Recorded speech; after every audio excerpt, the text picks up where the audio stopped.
Eye Nzema Mienu either say Nzema Manle Rural Bank ebegu and I say NBM hotel ebegu. Adentina NBM Company Limited apply loan na approval no an koye NBM Company Limited abra NBM Company Limited na aye actual loan no na approval no koye NBM hotel. Sa declaration we may say gina so akachre obia o hwe an wotie say Nzema Manle Rural Bank omoye fraudulent brofo no say sa na omaka no omoye akronfo eye Nzema Mienu either say Nzema Manle Rural Bank ebegu and I say NBM hotel ebegu. Nana Blay ne peswa eni sa japade we me ba for the krono we brichire no ono me Nana Blay Miezah or high so the yen hotel na so ademoka na mabaro kumendan no naturally say enya Nana Blay Miezah na si Debi ne sika person penim company limited no ano na wo infance say ambacho NBM Company Limited no your headquarters no ewo Wija the Nzema Manle Rural Bank etimi jire be bi ka se me ena me ko ye krata we a na che se Nzema Manle omo adwuma no omo ye no ebegu ampa nemu ekwan omo fa so nya signature no ewo sa krata we su krompo no eye me nwanwa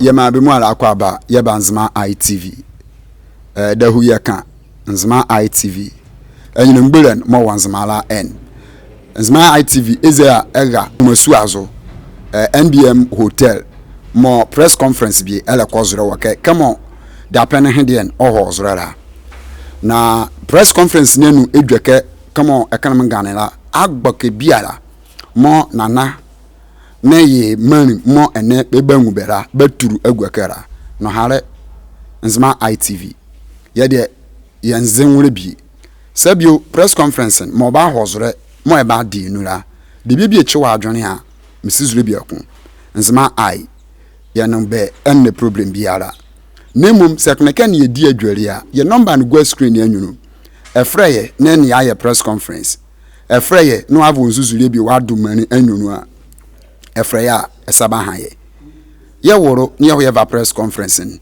na ken na Ghana ayekum biara adem oba hozrera oti press conference oba ye mvande o ye mvande a Nzema ezu avre be mafeya ne ye Ghana mu ala ye aletendo bidi manginya gomeze anuanom a yehia ha eye Nana Blay Miezah ena o make say eneye part 2 NBM Company Limited and Nzema Manle Rural Bank case last week Monday. You started, you know, and then a part 2. The entire may yes press conference in Nzema Mputu and I say Nzema Yidi. And untina many abre. If you say ye Nzema ye Nzema nkoso.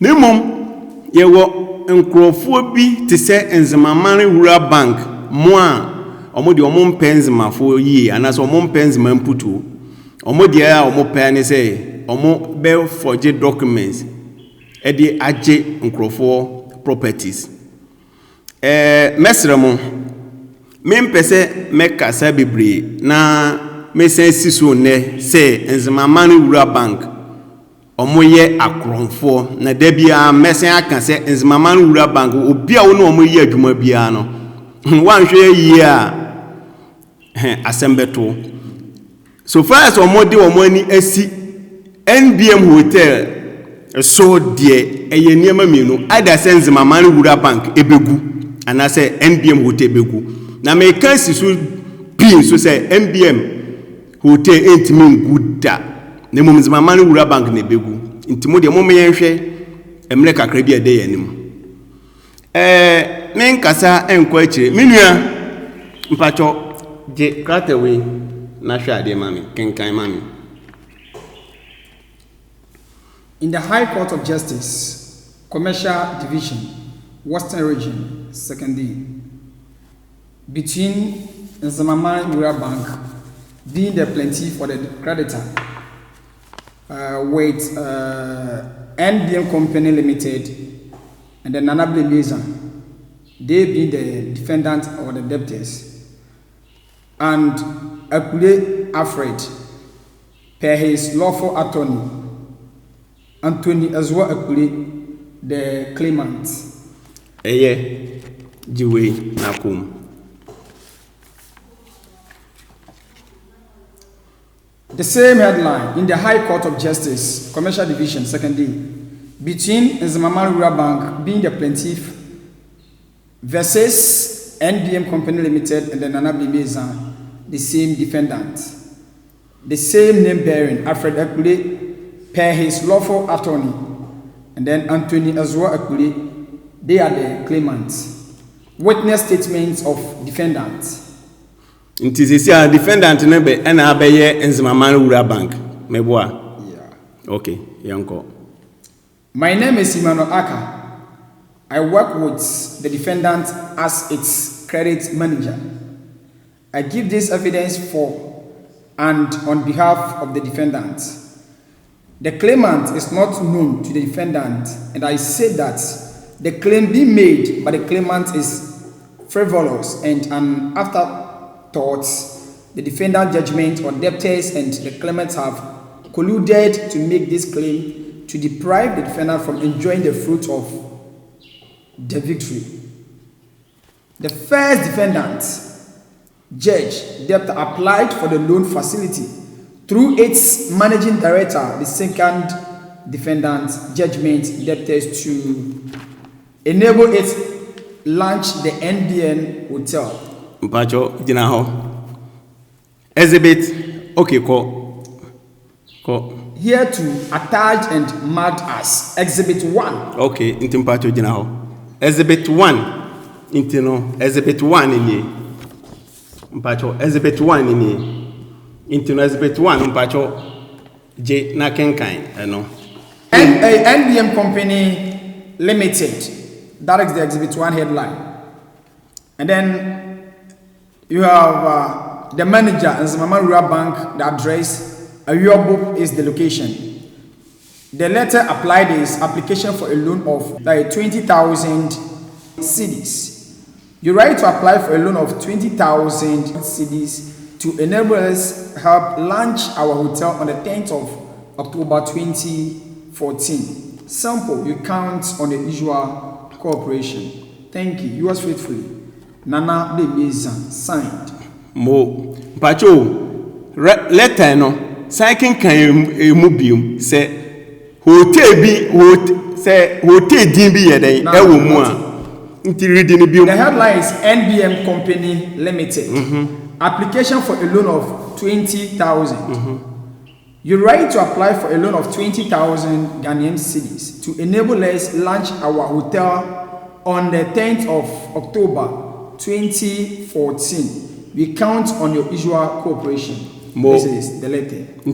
Letter na NBM Company Limited. Ede call commands my money Rural Bank say ye pay loan as o share the working kind na me na me guarantor no. Enu ni amo hotel ni din anya den anka ho ntimpacho kenkan koi na ye nhwe. Exhibit 1 is a copy of the loan application. One of the conditions for the approval of the loan facility was to seal the NBM hotel buildings situated at New Insurance as the security, and this condition was accepted by the first defendant, judgment and debtor, through the second defendant, judgments and debtor. Here to attach a marked Exhibit 2. It's also a copy of the letter of acceptance. Mo nyawotre J Exhibit 2 no enso ni o be start it. On say o hwe so a anu ni but a 2 hento there kenkan na hwe address no Exhibit 2 no mo ka ho asem no hwe address no. Okay. Exhibit 2. The Chief Executive Officer, NBM Hotel. Box 1, being approval of loan facility. We are pleased to inform you that your application for a loan of 20,000 has been approved. This is to enable you to launch your hotel, NBM Hotel. The approved loan is subject to the following conditions. Duration is 12 months. Pricing: upfront payment of 6% commitment fee, 2% processing fee, 2% risk fund, and 29% interest per annum. Security: 1. Assignment of your hotel building, NBM Hotel at Nzulezo. Kindly sign and return the second copy of this letter if the above stated terms and conditions are acceptable to you. Yours faithfully. No, yours faithfully, no, but you can kind of also know. That is it. Approval of loan, then the conclusion is the person. Okay, yours faithfully, okay. S. Husam, okay. General Manager. Okay. And then Iva Aqua, Operation Officer. Okay. Not only that, the branch manager, Ayobo Agency, and the internal auditor. The agencies comprise of Ayobo, Einase, Axim, Asasetre, and then Elibo. This is Exhibit 2, copy of. But this is the 2A. So the 2B is Nzema Manle Rural Bank, Box 43, Einase branch, under Ayobo. Letter of acceptance, a loan overdraft of 20,000. We refer to the loan or overdraft facility of 20,000 granted me or asked by your bank on 7th October 2014. We have accepted the terms and conditions of the loan overdraft, thus the duration, interest rates, fees, charges, the monthly installment payment, and the security or collateral.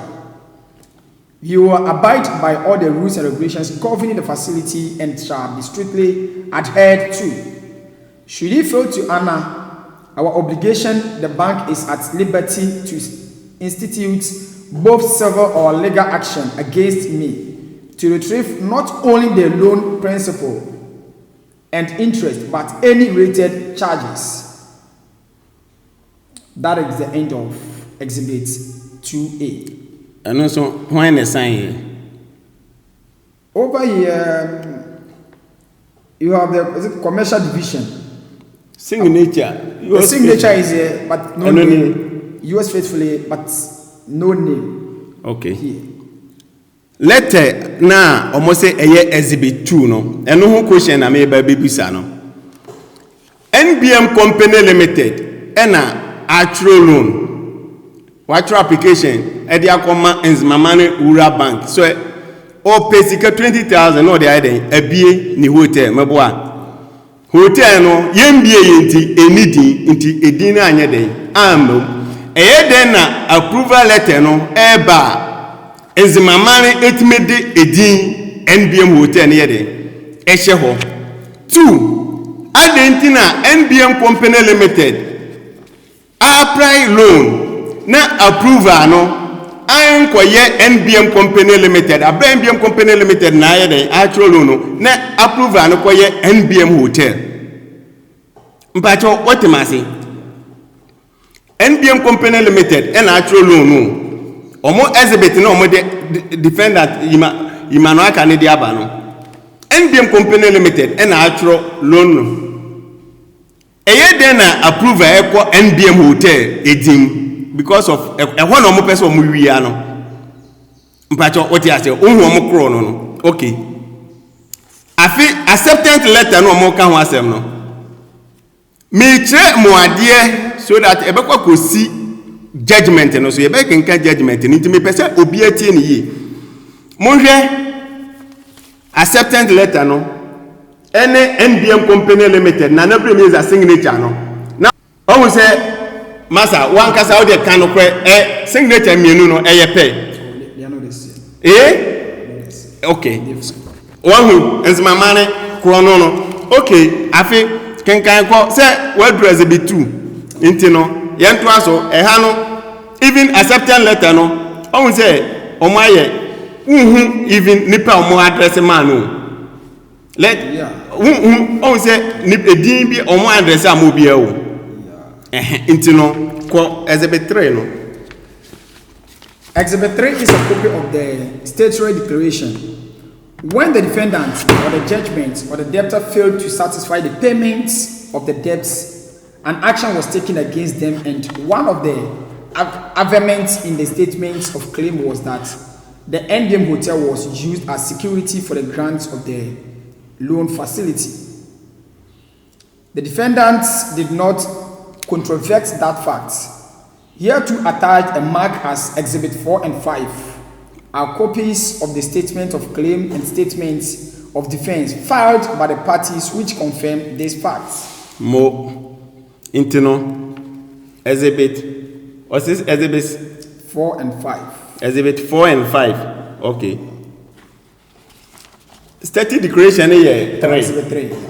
Statute declaration here Exhibit 3, right? Into Exhibit 3 nini. Mpacho kenkai mami. Exhibit 3. Matter of Statutory Declaration Act of Ghana, Article at 389 of 1971. In the matter of statutory declaration by Nana Blay Miezah of Box 1 being verifying that house situated at New Izilazo is his bona fide property. I, Nana Blay Miezah, P.O. Box 1, Benin, in the General District of Western Region, make an oath and say as follows, that I am the deponent herein, that I am the owner of the 9-bedroom hotel, that is the NDM Hotel, situated at New Izilazo in the General District of the Western Region of Ghana. That the said house is my self-acquired property. That I do not have document covering the said property, even though it is my self-acquired property.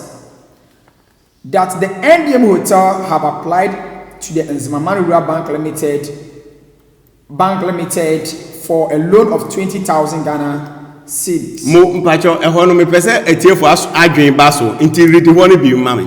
That the NDM Hotel One can NBM Company Limited. No. Or say NDM Hotel Mo have applied to the Nzema Manle Rural Bank Limited for a loan of 20,000 Ghana cedis.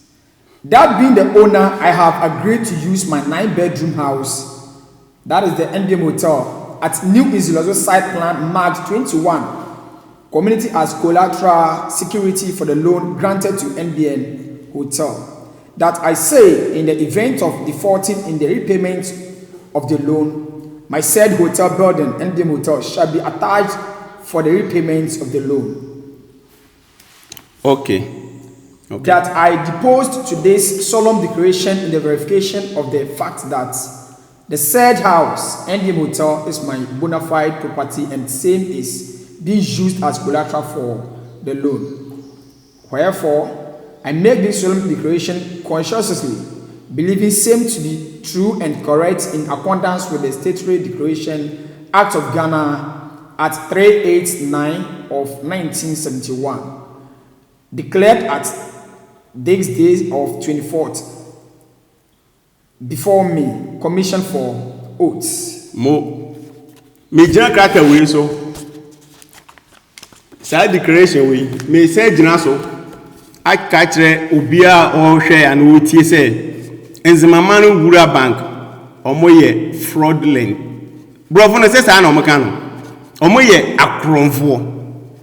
Krata we say Nzema Manle Rural Bank etimi jira ba bi ka say me e na me ko ye krata we a na che say Nzema Manle omo adwuma na omo ye no ebegu ampa. So mo ntimi anka no kre e wo sa krata we hu say omo na ko ye signature there and abafo signature we me signature no kure e wo wa o se wo kan nemum e kwan yo mo fa so nya signature no e wo sa krata we su krompo no e ye me nwanwa because one krata we me no de me nim ni se ye no court e na court no mpo wo ya court seal e ye den e wo so intino art no mo use no se nya Nzema Manle Rural Bank e no omo ene omo lawyer minim lawyer kura omo ko hu no yes akrata we ede ede mo omo a me sa art no omo ka no minim enti se me ko ye nkrata bi se kro ye court na me ede meko en court no si di edin be ede ebe ba so na seal na ede aba so enti eden ena sa court nhihye ni nyina ebi nya de eni so art no omo ka ho asa me minim ho hwe minim sa art no enti no omo me catch omo play so omo ye akonfo ena two ohwe sa krata we omo approve say eno ena di adanse e wo omo nsem omo kan nyina mu a krata ne say that NBM hotel apply loan meboa ena me bisa Nzema Manle say krata we no omo gina so no say NBM hotel no omo kan no e wo account e wo Nzema Manle Rural Bank dia then krata we eye adwuma meboa nemum say NBM hotel any account e wo Nzema Manle na say krata we enso no e no omo gina so a me say krata we no e na kire say NBM hotel no agi loan e wo ense o apply loan e wo Nzema Manle and pan so approve no by NBM hotel na say hotel na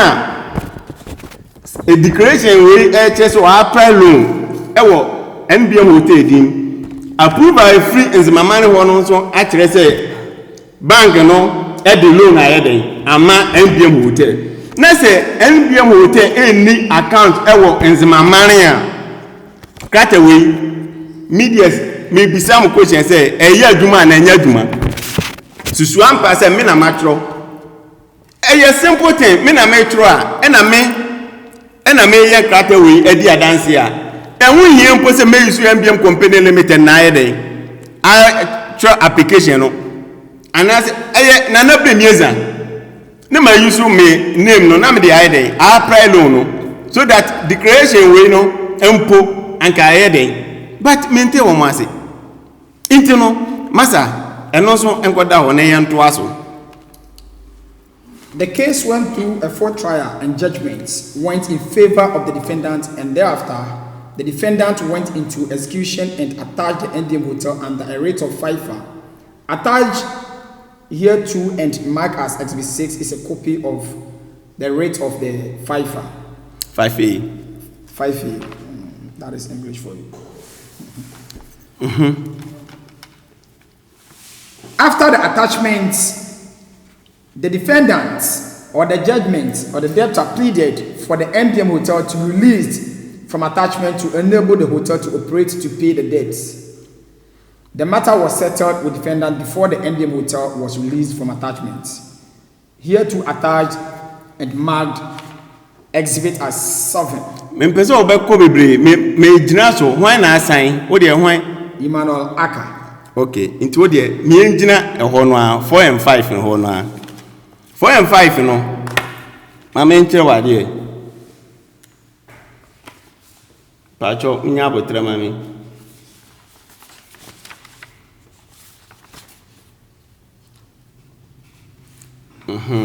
hwe ye court no die ntie we nyina ba no mpacho we defendant that's Nana Nana Blay Miezah that time no mo ba omo court no ntie read we ma me in the High Court of Justice, Commercial Division, Western Region, 2nd D, between Nzema Manle Rural Bank, Ayobo, and then NBM Company Limited. No, oh dear, me am for we into change. We baba, but me ba. You go straight to the point, you know. You be judgment, you know so. You be judgment, you know so. Me read the way, you know, because me per se yes, obia, oh follow bia ye day. Eti the American ase nti no o the emerald judgment no so straight me pa choje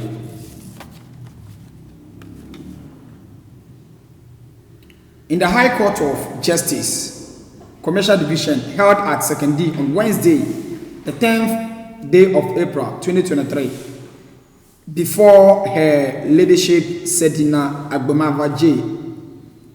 The suit number is INT 2/2022. Nzema Manle Rural Bank versus NBM Company Limited and Ano Alfred Akule. NBM being the plaintiff or the claimant, and then Nzema Manle Rural Bank being the plaintiff. The judgment is as follows. The claimant filed a notice of claim in relation to a piece of immovable property known as NBM Hotel, situated at a place known as New Nzilozo in the Western region. The property was attached in execution of a judgment pursuant to a right of FIFA issued from a registrar of the courts. The plaintiff, in his notice of claim, laid ownership to the attached property. He testified at the trial through his attorney, one Anthony Ezwa Akule. It was the case of the plaintiff that it had come to his knowledge that a building known as NTM Hotel, situated at New Nzilozo in the Jomoro district, had been attached in execution of a judgment secured against one Nana Blay Miezah. He averred that the land and the building so attached belonged to him and not the said judgment debtor. According to plot of land from Nzilozo School in 2013, and the transaction was evidenced in writing. He was also in the process of registering the documents covering the land at the Lands Commission. He had rented out the building to the tenant Nana Blay Miezah in 2014 for a term of 3 years, subject to their renewal.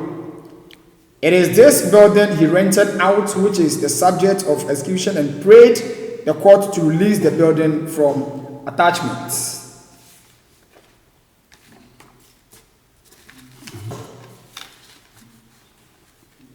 The defendants, unsurprisingly, disputed the claim and dismissed it as frivolous and collusion on the part of the judgment debtor and claimant.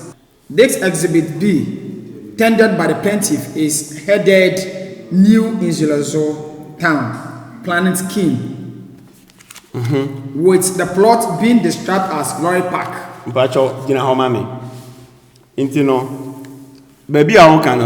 This Exhibit B, tendered by the plaintiff, is headed New Nzilozo Town Planning Scheme, with the plot being described as Lorry Park.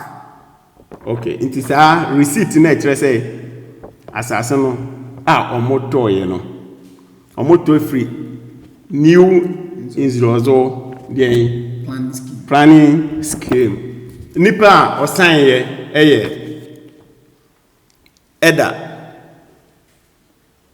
Eda secretary ono na ye Eda wo New Nzilozo ha osan ye teacher ye friend no teacher Eloy ono an san ye Eda nto ono na ye secretary ma New Nzilozo mpa cho se matemase a ntino receipt no achi se papa we according to nyeme se me wurum ntino papa we a ye Eda no ono na be assign receipt na mpanyimfo no mo ben no nso no ebi nso ayeden asan ansa na we atimi akọ nana ne ho ansa na nana agina so ayeden ama indenture ansa na nana ayeden asan into de enko exhibit B na ho asam ne enko.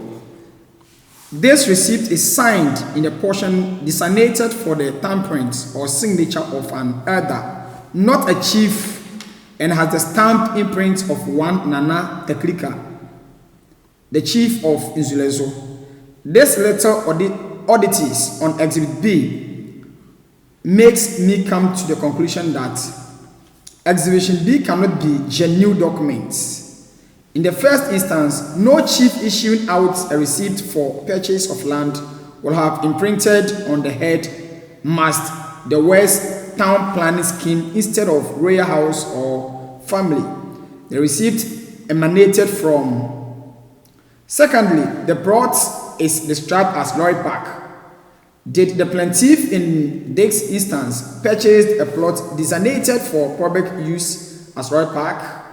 Why was the plot described on the receipt as a Lorry Park? Mo. Ehono Mame nkyerɛ mu obia owo Nzema asase we so no ohun ɛyɛ ya obi owo Nzema asase we so no enim sɛ ampa ba bia hotel esi ɛyɛ market obi owo Nzema ubisa samenye nti market we ɛna omu bie ya samenye ɛne news rozo ntokwa ba ya omu bebu ɛyɛ ntokwa kɛse nti no Judge no gyina so say nkrata we no fake because of lorry park na yede was no ampa news rozo omo land no oko town and country planning was so new Nzrozo town planning scheme na omo kan was so eno so evidence no na nyame adom na nada roma yensa kan tie de no so ebeto scheme no so I trace ampa ehɔ no ɛyɛ lorry park ɛhɔ yɛ market but lorry park no ɛno no moton ɛde ma Mr. Alfred na ɔde see hotel no nti to aso. So based on this leads me to infer that the Exhibit B is a fake document, and I hold so. We now turn our attention to Exhibit C, which is indenture made between the plaintiff and his alleged vendor, Nana Blay Miezah of New Nzrozo, acting as a lawful representative on the Suhire Royal family. I do not need to be a forcing analyst or have the skill of one in order to tell that the signature of Nana Blay Miezah on the Exhibit B and C are markedly different. On Exhibit B, the signature is in capital letters. On Exhibit C, they are a mixture of small letters and scrolls. These are signatures of two very different persons, and I found that these documents were prepared fraudulently with intent to throw dust in the eyes of the courts. Mpacho menko bebia bi. Hwe sebe asem na judge no o kan no. Menkyere na dwuma. Nimum sebe eye memadwen ena meka say sanko ono ohwa eye fraudulent no ade na nka wan ma order no mo amfresa ana na tekrika no oye chief no no wan bisa no receipt no wan frɛ na ya mbisa na ohwes no ka say documents we nyina eye fake na nunti no ogina so ebu asem na ye de say ye difo. So now aba ono abisa question say receipt na was to say a lorry park na o abisa question o say question mark o into question o bisa into for now no anu ye say yes ye market into no market no lorry park den wo market into question o bisa no yes am pass say market into say anu market no sebi asem no duru na nemu a wan bisamu an hwehwemu na wakoma sa judgment no say you be no de ne etumu a onso ordinary den atum abra nipa no edibem esan say ya anya hwehwemu nti enuti na me say madwen say de be ya daachi bi no on say judges no eya omohwe case bi esi wo baabi na omodi aye den abeka omodi enti say de be ya daachi bi nso no case bi say ba omo be yen hwehwemu no sesi ano nana no ye be ko nana ho na si ko duwo nana ga che sampa me signature ne me na me sign ya judge no sebe atten na ubu aye no ana say judgment na ubu aye na mpacho wadawma o hwemu ye ansana obebuma sa judgment nana mesre Mami, Papa will tell me, many are because of Nzema Yedie. Meba omo register no friend Frank no wo no. Frank no the same court no. Frank register no wo no. Ono so ne de beba. Ye basi e be Nzema you. 10 good years. Amabedi Nzema ha emu stress amafamu no. Masa. Ohu se adwuma bebre, kwofo bia adwuma bebre ni nyina gu. But still mekoba because nyame ni makumam. Master say whom you know ye de ka sama and they come so anka me ho pa na mum eya na me pese mmra ena eya adwuma ena eya na me pese me hu se nokre ewo ho ana masa me kasa because minim de meka Hot FM 2007 2008 na me ne intim katachi ne eye program ne efra ne nya asem hwe omo ni bi na ye sisu omo ene yedu omo asem ye den ema omo inti Ghana headers eka whom you know masa yemfa ntonchen but also wo de no etonchen na wo hwe mmra no me ne intim program so ena obinim Samoti obinim ene radio station bi ntokwa meme ne intim ene obinim ebe kon santokwa no santokwa mete wona obinim ye den eba santokwa no esiye oti ase enso no ebe wi akire no na obinim na mekọ na asori oti ase ni nyina ye pegana yi inti mesre me mpese ye be ko bebre judgment no modi no copies nyina be ye den ebe gu screen so said ebe ya lawyer bia no bia oye den o hwe bia be hu no kre na ye den e wo ho no intimi nuanom a mobile medam asese motu anamo esanse mo penzema yi nemum patre nso be den ebeba na mi nsuro hwe nyankopon pe o de me kotu fiase abra wankasa wonim se de wo ye no enye enu ntina wo de me be kwakotu fiase a masa wo boa because ye wo asemu a ye ka nemum de oni bi nyankopon na ye den edina asem ema no nti amfo wani entu obi so ehunu no obi because of position bi a wo ye den wanya emfa wutumi anase position no de ama wo no enkasa wo de bebu obi kwase a se obi kwato kwase a na nyame sebi ohwe wuto mesramo obi ami mfa nokre enya dwuma na Nzema be ye Ghana be ye medam ase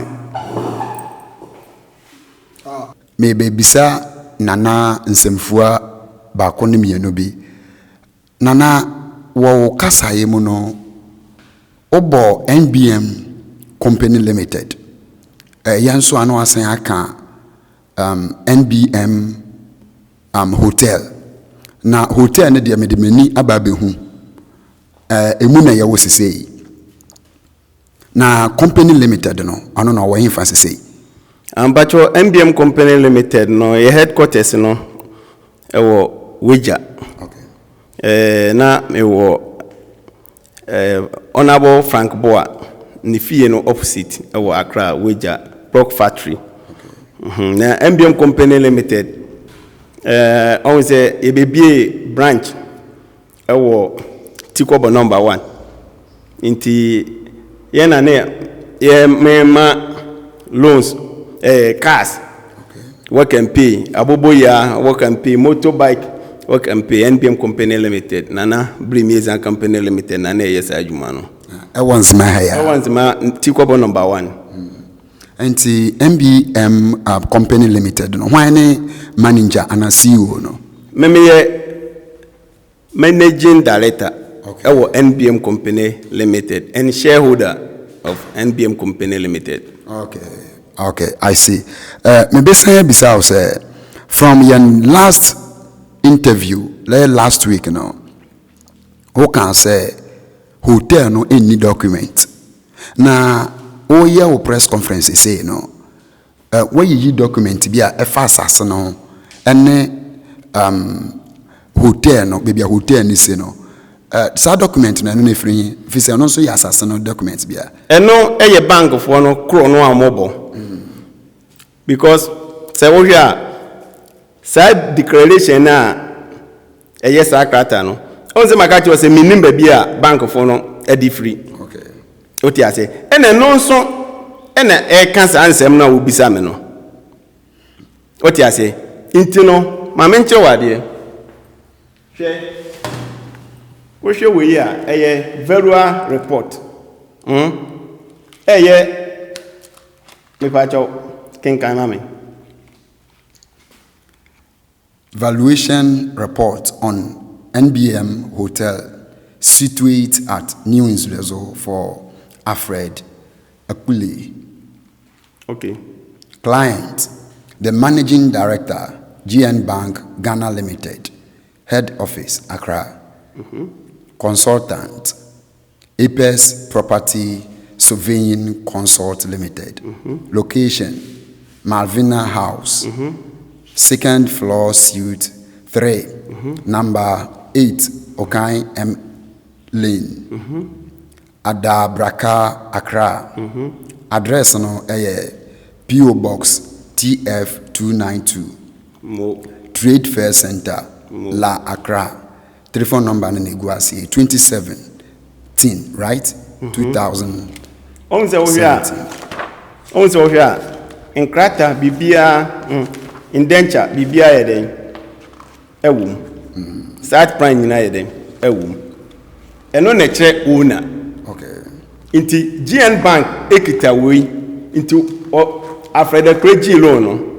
So when you are Ankonumum obesi you after the play na hotel no ogia eyi because okita documents a very report bibia ye den ewom intino GM Bank eye bank omo edimu be ye nwanwa se agu intino omo ye necessary document cover ene no so ene omo gina asase wura because ye tax asase ansana yesidan what you say inti declaration na wo kan wasem no eye Nzema Manle Rural Bank ena mo akobo sa akro no ena mo de sa document na ede aba na enye onwanwa se obi a wa wo de sa declaration aba se eno na ya dance e che se wa approve loan na ede ama hotel no na fa hotel account na emfa sika entumu a wo se hotel ni account nti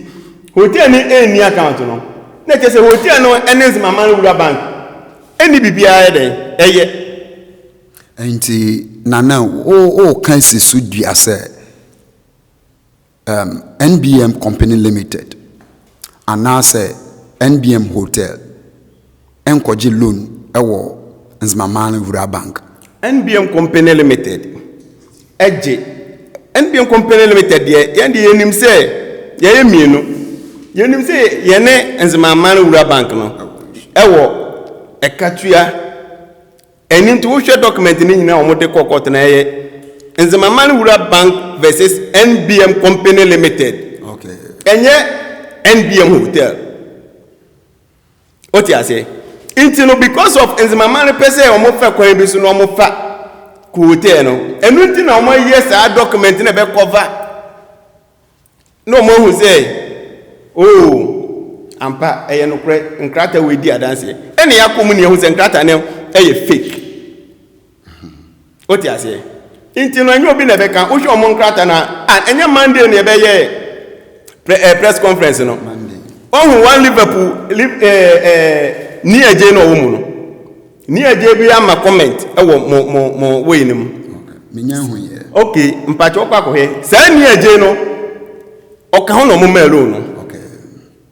Intino ohun se otro bibi say such an illiterate NBM meaning onim se manko school mintimi nkenkan ntimi ready nti oyes afọje document na mintimi challenge what you say onto no abeka because of onim se manko school ntino omo yes ankata na mihu but me mo hu say opo omo school omo akonyina nyansa bi enim omo mame mo aboka because omo abonzema manka kese asem we entwa wo ga say no kwena ndedi o entwa wo Ghana ebeko fa sika ebese bia se no kwena bededi no ebese ama no kwena dedi Nana me kra bibi nkoye wa ha me ya ye confused kakra fi se per the document the various document na wabebo so no otumi hu se document ni mbinum kan fa hotel no na mbinum nso kan fa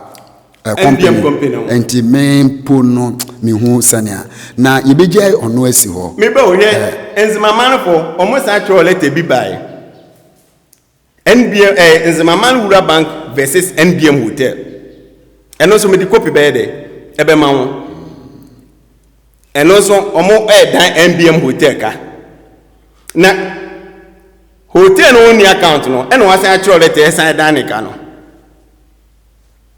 masa besin ne won say Nzema Manle for mo aba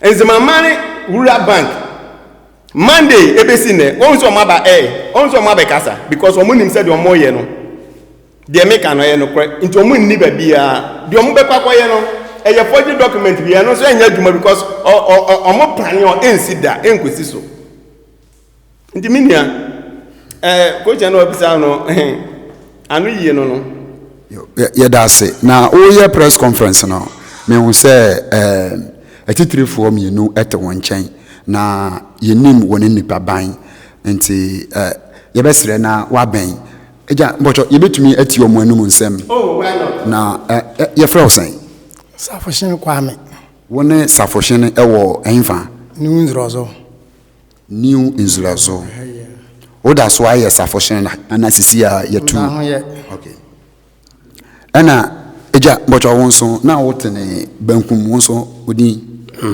Anthony Azwa akure nawa wo kuro ben so benyin wo ben ngekazo ben benyin okay oda so ewo benyin ho na sisi wo ngekazo na wo firi ngekazo na benyin nti kuro no abom nti kuro no so no position gina be na wo no kuro ni oh ye na ye wo akonwa asuna for he ye di akonwa no ho okay eja mbese mi hu se eyewo na wo de asase no wo a wo gina hanin wo na wo de asase no de ma papa yi e ma no toye eye Nana Tekrika nimpanifo ni ebinim nti ano na de asase no ma nawa Anthony Ezwa enti wo ne Anthony Ezwa no okay enti asase no wo de ma no wo ton anase wo de che no ya ton ma no a mo twro ho receipt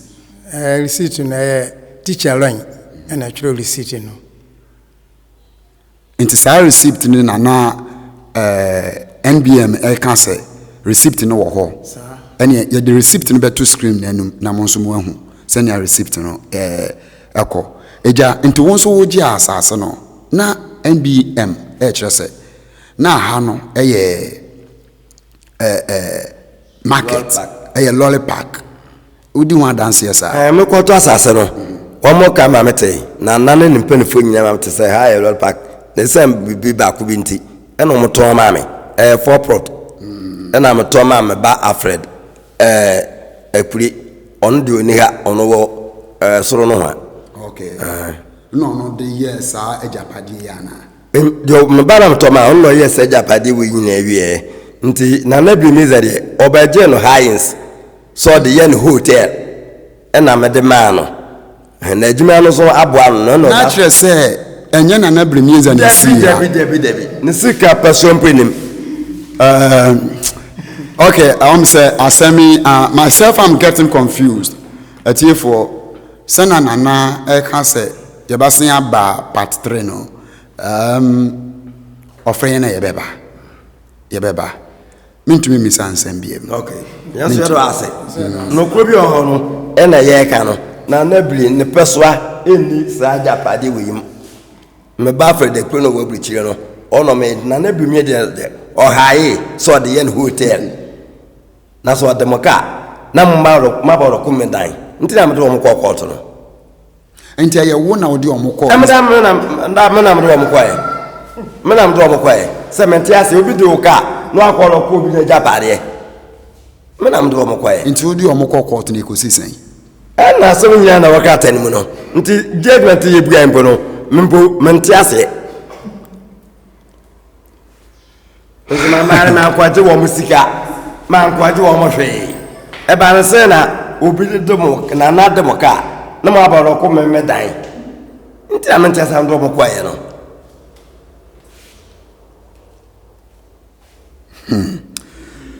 okay Nzema ITV ashofo ye de besi ha